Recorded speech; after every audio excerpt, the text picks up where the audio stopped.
तो हेलो बच्चों, आप लोग कैसे हैं। उम्मीद करता हूँ कि आप लोग अच्छे होंगे। तो बच्चों बता दें कि यहाँ पर क्लास टेंथ का एक्सरसाइज 1.2 का क्वेश्चन करा रहे हैं। मैथ का सब्जेक्ट मैथ का करा रहे हैं, ठीक है। मैथ्स का करा रहे हैं और एक्सरसाइज 1.2 का करा रहे हैं, ठीक है। 1.2 का इससे पहले भी 1.2 का एक वीडियो बना हुआ है जो प्ले लिस्ट में है। आप लोग अगर नहीं देखे हैं जा कर के देख सकते हैं, ठीक है। तो यहाँ पर आज हम क्वेश्चन कराने वाले हैं। क्वेश्चन 5, 6 और 7 नंबर तक क्वेश्चन है इसमें। तो 7 नंबर तक के क्वेश्चन को हम यहाँ पर हल करेंगे आज, ठीक है। तो 5 नंबर क्वेश्चन यहाँ पर क्वेश्चन है कि जांच कीजिए कि क्या किसी प्राकृत संख्या n के लिए, ठीक है, n के लिए संख्या 6n अंक 0 पर समाप्त हो सकती है, ठीक है। तो यह क्वेश्चन है, 5 नंबर क्वेश्चन है, ठीक है। 5 नंबर क्वेश्चन है यहाँ पर। और इसमें यह जो था थोड़ा क्वेश्चन जो है भाषा टाइप का है क्वेश्चन है। इसका आंसर देना होगा भाषा टाइप में, ठीक है। तो इसीलिए पहले ही हम क्या किए हैं, यहाँ पर थोड़ा सा इसको हल करके भाषा में लिख दिए है, ठीक है। तो यहाँ पर आप लोग इसको सिर्फ समझ लीजिए 5 नंबर क्वेश्चन को। सबसे पहले यहाँ पर लिखिएगा हल, ठीक। यहाँ पर क्या लिखिएगा, हल। और कह रहा है कि यहाँ पर प्राकृत संख्या n यानी कि 6n दिया गया है, ठीक है। 6n है, 6n दिया गया है और n के जगह पर हमको क्या रखना है, n के जगह पर प्राकृत संख्या रखना है। तो प्राकृत संख्या क्या होता है, 1 2 3 4 5 6, यह सब क्या है, डॉट डॉट, यह जो है प्राकृत संख्या है, ठीक है। यह क्या है, प्राकृत संख्या है। इसी संख्या में से हमको क्या करना है, n के जगह पर, ठीक है, जो 6 के पावर n दिया गया है उसी n के जगह पर रख करके देखना है, ठीक है। जांच करना है हम लोग को। इस क्वेश्चन में पहले ही कहा जा रहा है कि जांच कीजिए, ठीक है, कि कोई भी n के जगह पर प्राकृत संख्या रखने पर जो 6n है, ठीक है, अंक वह 0 पर क्या समाप्त हो सकती है। तो देखिए यहाँ पर n बराबर हम 1 2 3 4 तक ही क्या किए हैं, चेक किए हैं, ठीक है। तो यहाँ पर देखिए 6n के जगह पर क्या किए हैं, 1 रखे हैं, 6 और n के जगह पर 1 रख दिए, ठीक है। और बराबर यह क्या हो जाएगा, 6 के पावर 1 है तो 6 ही होगा, ठीक है। तो इसके बाद में इसको क्या किए हैं कि अभाज्य गुणनखंड तोड़ दिए हैं। जैसे कि फैक्टर इसका 6 का किए हैं, इस तरह से 2 तिहाई 6 हो जाएगा, ठीक है। तो 2 और 3 क्या हो गया, इसका अभाज्य गुणनखंड हो गया। 6 का जो 2 और 3 क्या है, अभाज्य गुणनखंड है, ठीक है। तो यहाँ पर देखिए अब फिर क्या किए हैं, 2 और 3 आ गया। अब 6 2 जो है, 6 के पावर 2 रख करके देखे हैं, n के जगह पर क्या रखे हैं, 2 रखे हैं। तो 6 गुना 6 यानी 2, इसको भी अगर फैक्टर करेंगे, ठीक है, तो 6 इंटू 3 और फिर इंटू 2 और इंटू 3 आ जाएगा, ठीक है। तो यहाँ पर 2 बार क्या होगा, 2 इंटू 3 आ जाएगा, ठीक। अब उसी प्रकार से क्या करेंगे, 6 और n के जगह पर 3 रखेंगे तो 6 इंटू 6 हो जाएगा, ठीक है। तो यहाँ पर 2 गुना 3 गुना 2 गुना, ठीक है, 3 गुना 2 गुना 3। यहाँ पर जैसे 6 इंटू 6 है तो यहाँ पर 2 इंटू 3 है, 2 इंटू 3 2 बार आया। फिर उसी प्रकार से यहाँ भी देखें तो 6 इंटू 6 है, यानी 3 बार 6 का क्या है, गुना है, ठीक है। यानी 6 के पावर 3 है तो वह भी क्या हो जाएगा, यहाँ पर अगर इसका भी गुणनखंड अगर करेंगे, ठीक, तो यहाँ पर 2 गुना 3 गुना 2 गुना 3 गुना 2 गुना 3 आ जाएगा, ठीक है। उसी प्रकार से यहाँ पर क्या करेंगे, फिर से 4 रख करके देखे हैं, n के जगह पर क्या 4 रखे हैं, ठीक है। तो यह भी 6 इंटू 6 होगा। और यहाँ पर फिर अगर गुणनखंड करते हैं तो क्या हो जाएगा, 6 का गुणनखंड करते हैं तो क्या होता है 2 इंटू 3, यानी कि 2 इंटू 3। तो जितना भी 6 है वह क्या हो जाएगा 2 इंटू 3 हो जाएगा। ठीक है, यहाँ पर 2 इंटू 3, यहाँ पर जो 6 कितना बार है 4 बार है। ठीक है, तो 4 बार 2 इंटू 3, 2 इंटू 3, 2 इंटू 3 आ जाएगा। ठीक है, तो यहाँ पर देखिए, यहाँ पर 2 आ जा रहा है लेकिन 3 आ रहा है। ठीक है, यहाँ पर अगर 5 रहता तो यहाँ पर 6n जो अंक है यह 0 पर समाप्त हो जाता। ठीक है, लेकिन यहाँ पर क्या है 2 इंटू 3 है, तो वही यहाँ पर भाषा लिखना है यहाँ पर कि 6n के गुणनखंड में, ठीक है, अभाज्य संख्याएं कितना है 2 और 3 है। कितना है 2 और 3 है। यहाँ पर अगर 6n के जितना भी गुणनखंड है, यहाँ पर n के जगह पर जितना भी रखे हैं, ठीक है, तो इसका अभाज्य संख्या जो है, अभाज्य संख्या कितना कितना आ रहा है 2 आ रहा है और 3 आ रहा है। सिर्फ इसमें देखिए, इसमें 2 और 3 के अलावा कोई भी गुणनखंड नहीं आ रहा है। ठीक है, तो यहाँ पर 2 और 3 आ रहा है। 6n का कोई दूसरा, यानी कि कोई दूसरा अभाज्य गुणनखंड संभव नहीं है। क्या 6 का कोई गुणनखंड अगर करेंगे तो कोई दूसरा अंक आएगा?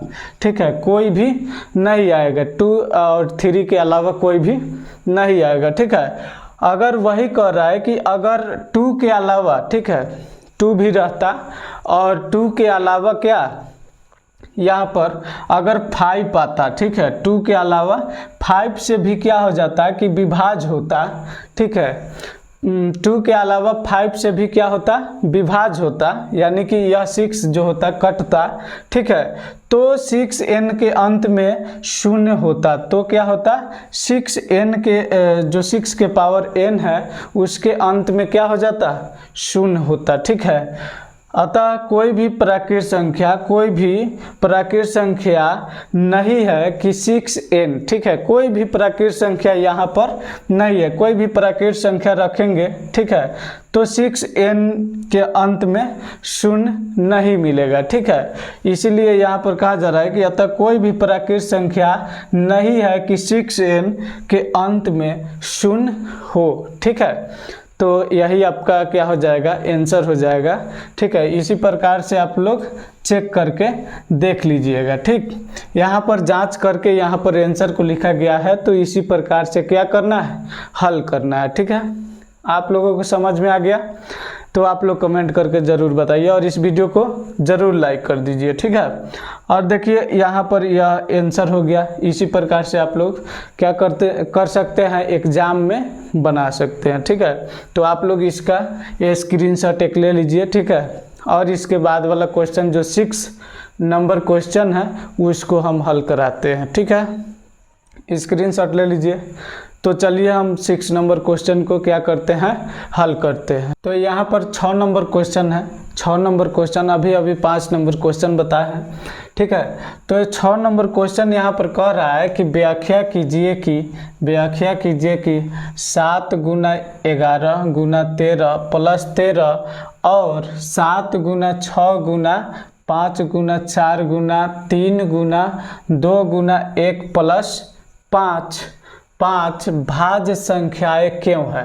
यह जो संख्या दिया गया है, ठीक है, यह संख्या क्या है, यह संख्या जो है, ठीक है, एक यहाँ पर यह संख्या दिया गया है और यह संख्या दिया गया है। ठीक है, यह क्वेश्चन में कह रहा है कि यह भाज्य संख्या है, लेकिन यह भाज्य संख्या क्यों है। ठीक है, तो भाज्य संख्या सबसे पहले कहते किसको है, भाज्य संख्या किसको कहते हैं।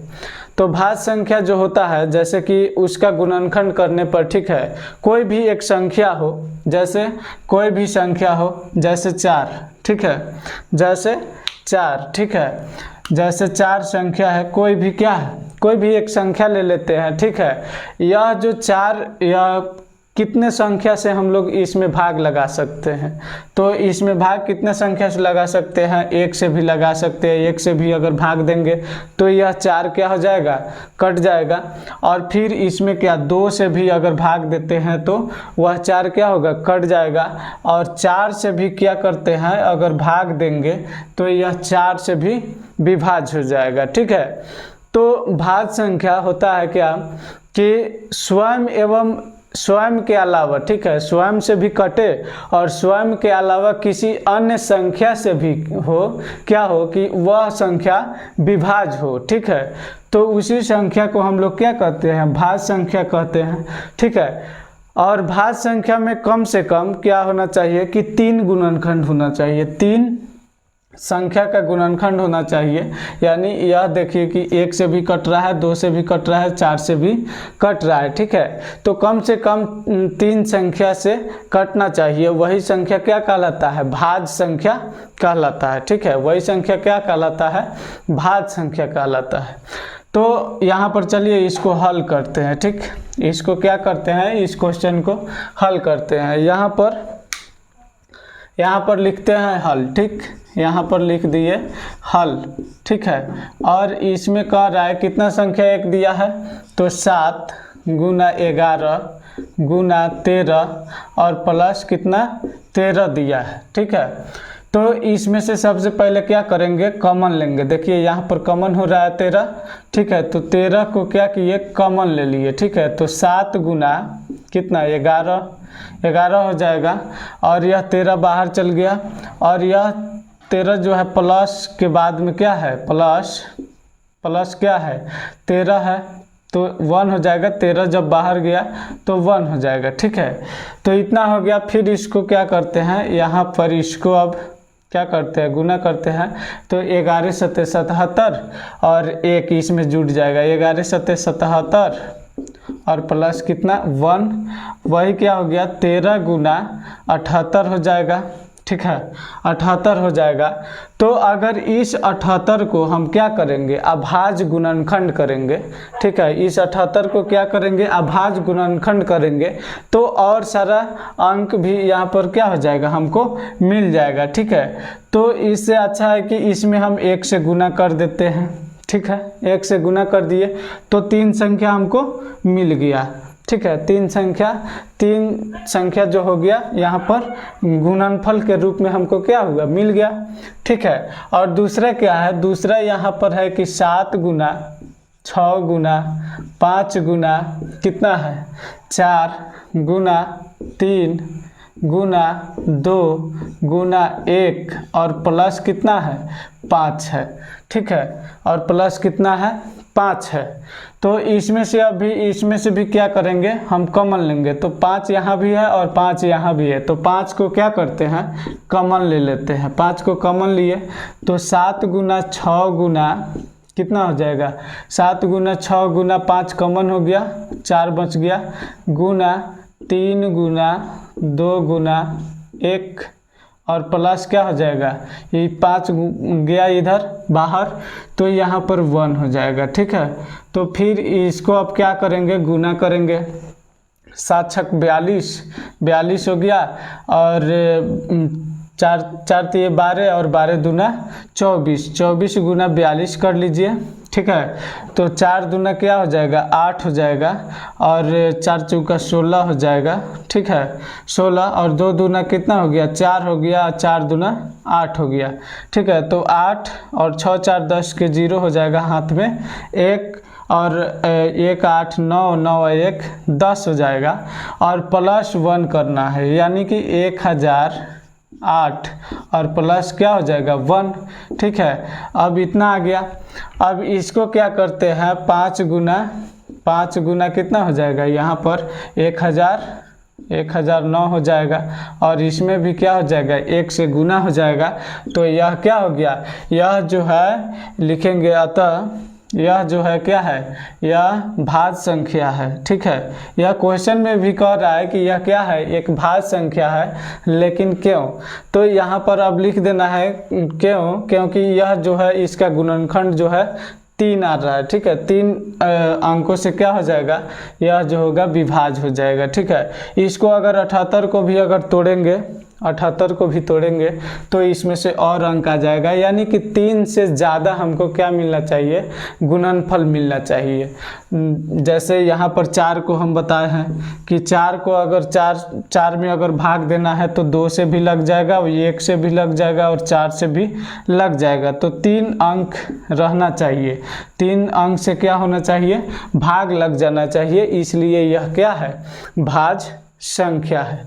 ठीक है, इसीलिए यह क्या है कि यह जो भाज्य संख्या है, तो यह बन गया। ठीक है, अब चलिए अब यहाँ पर 7 नंबर क्वेश्चन को क्या करते हैं, बनाते हैं। ठीक है, 7 नंबर क्वेश्चन को देख लेते हैं क्या कह रहा है 7 नंबर क्वेश्चन। चलिए, क्वेश्चन कह रहा है कि किसी खेल के मैदान में, ठीक है, किसी खेल के मैदान में, तो मान लीजिए यह जो है क्या है, यह जो है एक खेल का मैदान है। ठीक, एक क्या है, यह जो है क्या है, खेल का मैदान है, खेल का मैदान है। ठीक है, यह क्या है, खेल का मैदान है। ठीक, अब देखिए यह कह रहा है, यहाँ पर कह रहा है किसी खेल के मैदान के, ठीक है, चारों ओर एक वृत्ताकार क्या है, पथ है। चारों ओर क्या है, एक वृत्ताकार के पथ है, यानी कि वृत्ताकार पथ है, यानी वृत्त के जैसा क्या है, एक पथ बना हुआ है। ठीक है, तो इस तरह से क्या है, एक वृत्ताकार, इसके चारों तरफ से एक पथ बना हुआ है। ठीक है, कह रहा है कि इस मैदान का एक चक्कर लगाने में, ठीक है, इस मैदान का एक चक्कर लगाने में सोनिया, ठीक है, सोनिया को 18 मिनट, ठीक है, कितना, 18 मिनट। ठीक है, सोनिया को 18 मिनट लगते हैं। देखो यहाँ पर मान लेते हैं कि सोनिया, ठीक है, सोनिया जो है, सोनिया को कितना टाइम लगता है, 18 मिनट। ठीक है, सोनिया को 18 मिनट के कितना टाइम लगता है, मतलब इसको एक चक्कर लगाने में। मान लेते हैं कि यहाँ से यह शुरू किया है इधर, ठीक है, यहाँ से शुरू किया है कौन, सोनिया, तो इसको एक चक्कर पूरा लगाने में यहाँ तक 18 मिनट का समय लगता है। ठीक है, जबकि कह रहा है कि जबकि इसी मैदान को, ठीक है, इसी मैदान को ठीक है, एक चक्कर लगाने में रवि को, एक चक्कर लगाने में रवि को 12 मिनट का टाइम लगता है। ठीक है, 12 मिनट का समय लगता है, यानी कि रवि को, ठीक है, रवि को इसी मैदान को, ठीक है, इसी मैदान को एक चक्कर लगाने में रवि को कितना टाइम लगता है, तो 12 मिनट का टाइम लगता है। ठीक है, कितना टाइम लगता है, तो 12 मिनट का टाइम लगता है।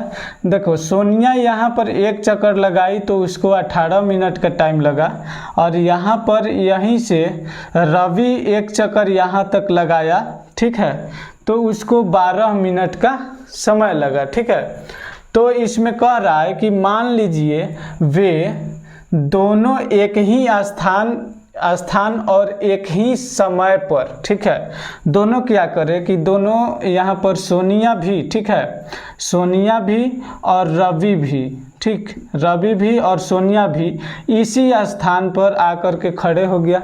ठीक है, खड़ा हो गया और इसी एक ही स्थान से क्या किया, और एक ही समय से यहाँ से क्या किया कि एक ही समय पर चलना प्रारंभ करके एक ही दिशा में चलते हैं। ठीक है, यहीं से किया कि चलना अगर शुरू किया, अगर यहाँ पर इधर की तरफ चल रहा है इसको, ठीक है, तो दोनों आदमी एक ही स्थान से एक ही समय पर चलना शुरू किया। ठीक, चलना शुरू किया तो यहाँ पर कह रहा है और एक ही दिशा में चलते हैं।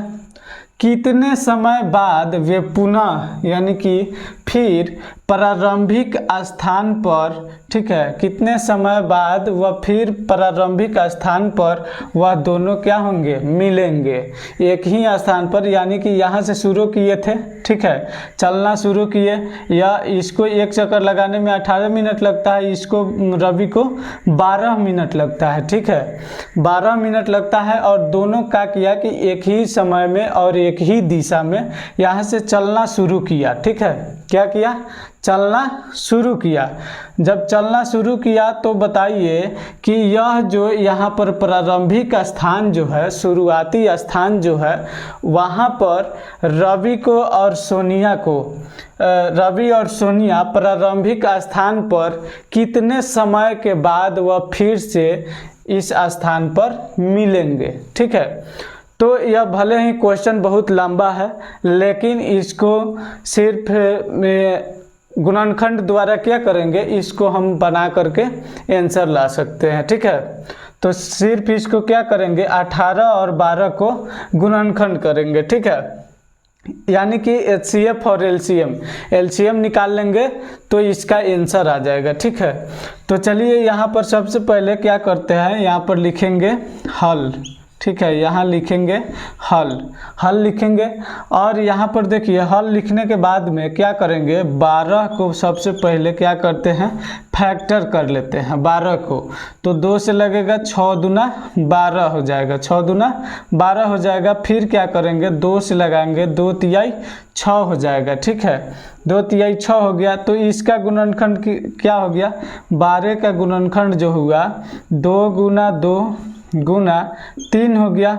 ठीक है, उसी प्रकार से क्या करेंगे, 18 का भी क्या करेंगे, गुणनखंड यहाँ पर कर लेंगे। 2 से लगाएंगे 9 दूना 18, और फिर यहाँ पर 3 से लगेगा, 3 तिहाई 9 हो जाएगा। तो 18 का कितना हो गया, 2 गुना 3 हो गया। यानी कि देखिए यहाँ पर अब इसका क्या करेंगे, अब इसका जो हो गया, इसका HCF सबसे पहले HCF किसका 12 और 18 के क्या करेंगे, HCF निकालेंगे।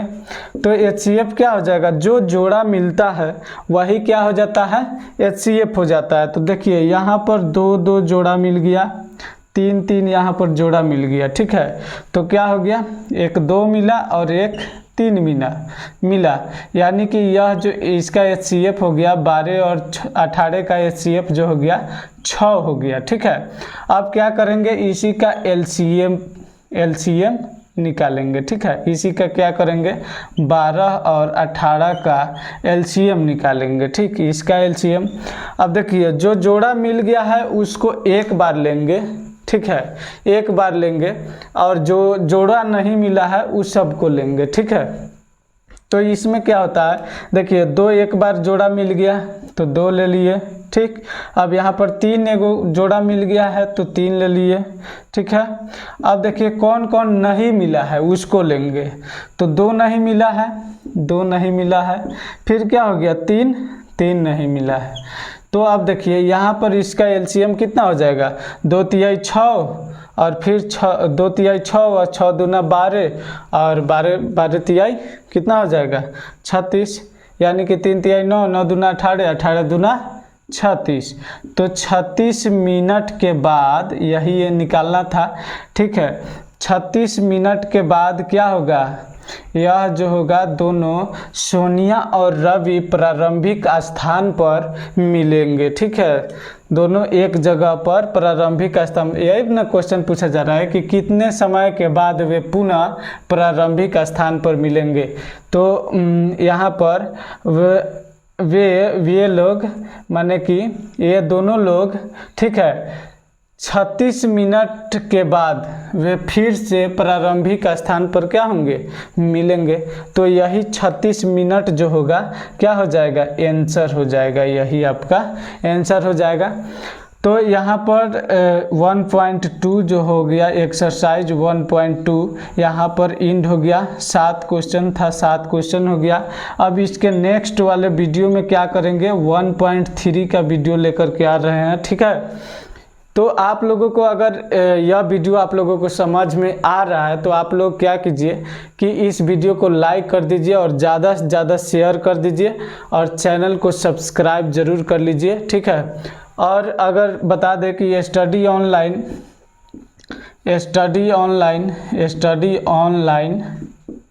ऑनलाइन डिजिटल चैनल को, ठीक है, डिजिटल यूट्यूब पर अगर देख रहे हैं तो आप लोग यूट्यूब चैनल को सब्सक्राइब कर लीजिए और इस वीडियो को लाइक कर दीजिए। अगर आप लोग फेसबुक पेज पर, ठीक है, क्या फेसबुक पेज पर अगर देख रहे हैं, फेसबुक पेज पर अगर देख रहे हैं तो पेज को आप लोग फॉलो कर लीजिए, ठीक है। और यहाँ पर बता दें कि यह जो क्लास 10th का मैथ था, ठीक है, एक्सरसाइज यह 1.2 था और 1.2 इसी क्वेश्चन के साथ समाप्त यहाँ पर होता है, ठीक है। इसके बाद में क्या होगा, नेक्स्ट वीडियो जो आएगा, कल वाला जो वीडियो आएगा उसमें 1.3 को लेकर के आएंगे, ठीक है। तो आप लोगों को अगर समझ में आ गया है तो ज़्यादा से ज़्यादा इस वीडियो को क्या कीजिए, शेयर कर दीजिए और लाइक कीजिए और चैनल को सब्सक्राइब ज़रूर कीजिए। चलिए मिलते हैं नेक्स्ट वीडियो में, इसका स्क्रीनशॉट ले लीजिए, ठीक है। चलिए मिलते हैं नेक्स्ट वीडियो में, बाय।